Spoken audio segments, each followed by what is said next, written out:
There is something I want you to consider, Saints. What if many of those woke people are really covert narcissists that want sympathy as so-called world changers?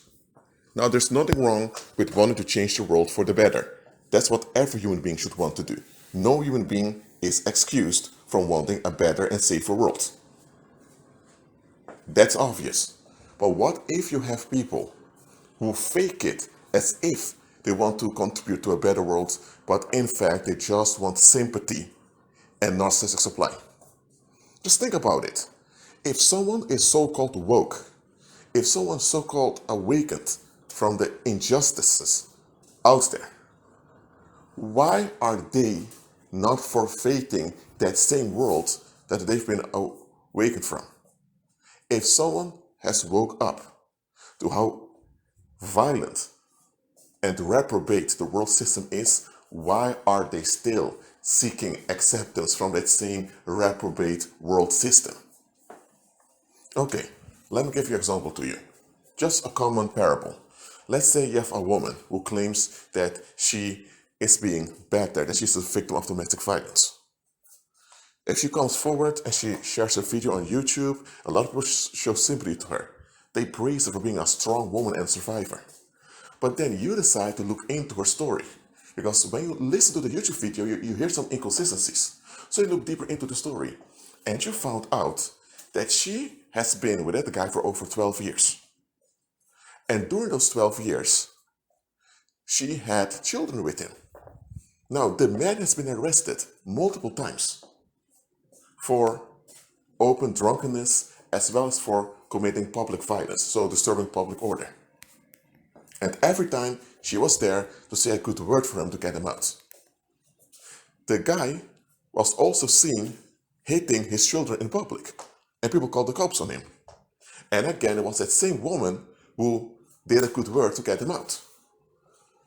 And then you figure out that, okay, so this woman stayed with the man even though she knew the man was violent and mentally unstable. Why did she stay with him? Why? Because she thought she could control him. She just wanted a weak-minded man she could control to feel relevant. But here's the thing. When that man lost his job and she could not benefit from it anymore, now suddenly she is the battered victim. Suddenly she is the one who has been abused for over 12 years. Now she wants sympathy from other people for how horrible that man was. But for 12 years long, she kept on opening her legs to the guy. For 12 years long, she even bore children for the guy, and she didn't even care about the safety of her own children being with such a man. Why did she choose to have babies with a man that was mentally unstable and violent? Why did she put herself and her offspring in such a position?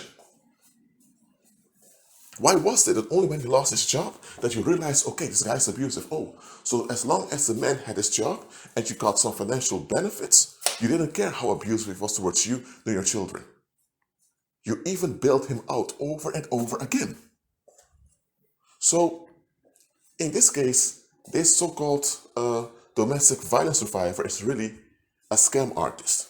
I'm not saying that she was not battered, what I'm saying is she put herself in harm's way to get sympathy. And no human being in his or her right mind would do that. So she is a mentally deranged narcissist that puts her own life at risk to get narcissistic supply. She puts both her own life and the life of other people, including little children, her own children, at risk just to get attention. And now that she had no benefits coming from the situation anymore, now she turned on the guy, and now she is the victim of all of it. Even though she was an enabler and the perpetrator of his violence throughout the years. But if you only see the YouTube video of her and all the support she gets, you may sincerely think she's a bad woman that survived a lot. But when you look deeper, when you look into the past and you do your research, you realize, hold on a minute, she's just a scam artist. Well, the same way, you have to consider many of those people were activists. Many of those people were talking about the conspiracies that go behind the scenes, because there are conspiracies going on behind the scenes in politics and economics, as been throughout human history. Many of the people who sound alarm when there are cover-ups happening with the government and all of that, Too often we praise such people for their courage, for speaking out and putting their lives at risk. Now, it is a courageous thing to put your life at risk to get the truth out there. There's nothing wrong with that. When you see things are going wrong and people are being harmed and you open your mouth to rescue people, that's an honorable thing. But ask yourself, are those woke people or are those woke celebrities, are they really there? Are they really putting themselves out there to save people's lives and to improve the world? Or are they just narcissists that take on the role of a hero and the role of a martyr just to get validation? That's what you need to ask yourself. There are activists out there. When you look at them from the surface, you may think they're genuine. They really want to achieve something for the public. When you look at their actions over the years, you realize they're inconsistent. For example, someone may be leaking out information about pedophile rings in the United Kingdom. Okay? And you think, whoa, this man's courageous because he's exposing pedophilia amongst the politicians, amongst the police, amongst the mainstream media. So you think, whoa, this guy's a hero. He wants to save children. But hold on a minute.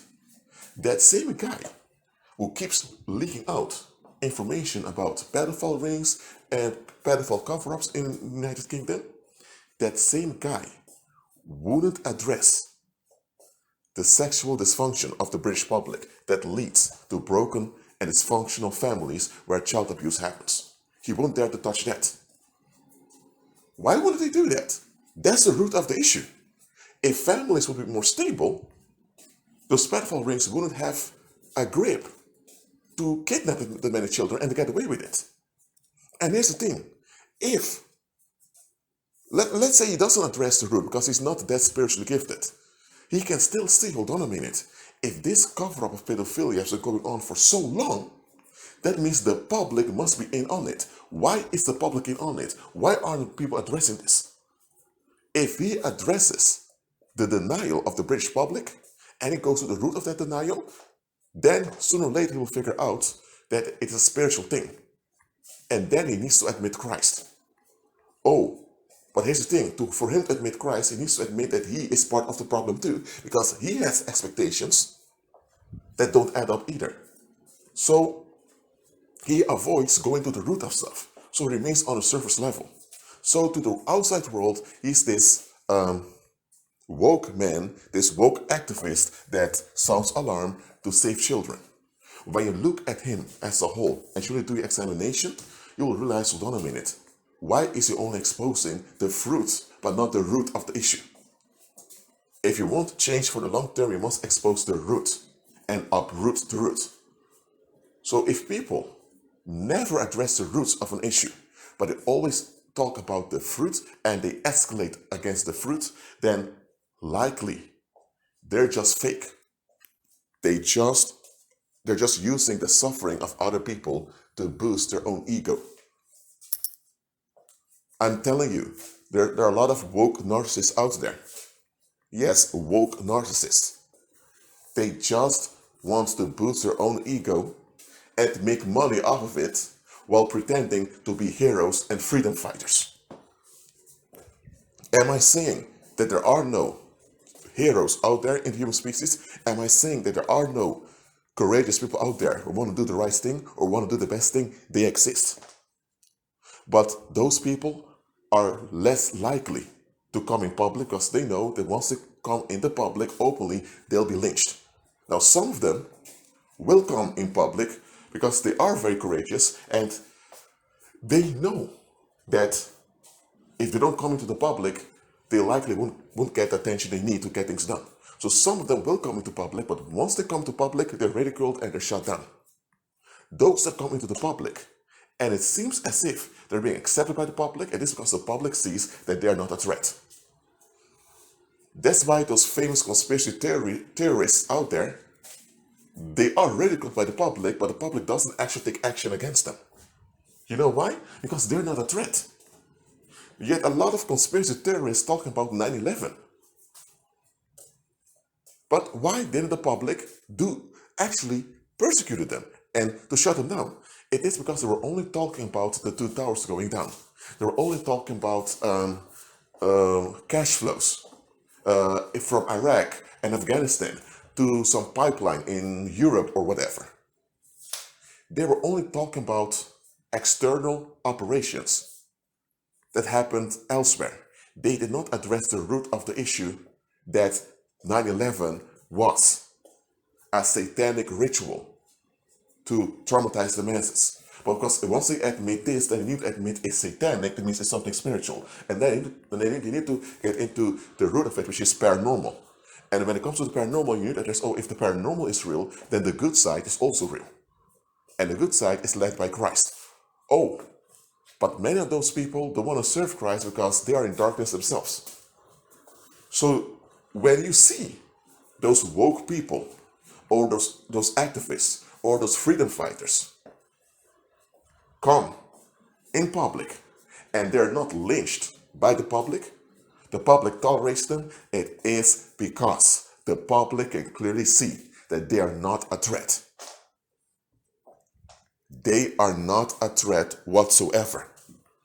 They appear to accomplish something, but what they accomplish is just a make-up change. They don't actually deal with the root, because once you deal with the root, you will affect the masses. And here's the thing, the root of all the violence on the earth lies in the human population. Human beings in a fallen state, they lack self-worth and they seek idols to validate themselves. That's the root of all the violence on the earth. So once you address that, people are going to be offended because they're going to say that it's too personal. People are going to say you're going too far. Once you hold the public accountable for what they permit, the public turns on you. So those woke activists out there will endure for a long time. I don't care if it's fighting against violence against women, or it's fighting against child trafficking, or whether it's wanting to find out the truth about 9/11 or about ISIS or whatever. I don't care what type of activism or woke activities they're involved in. If they never deal with the root of issues, then you know that they're not genuine.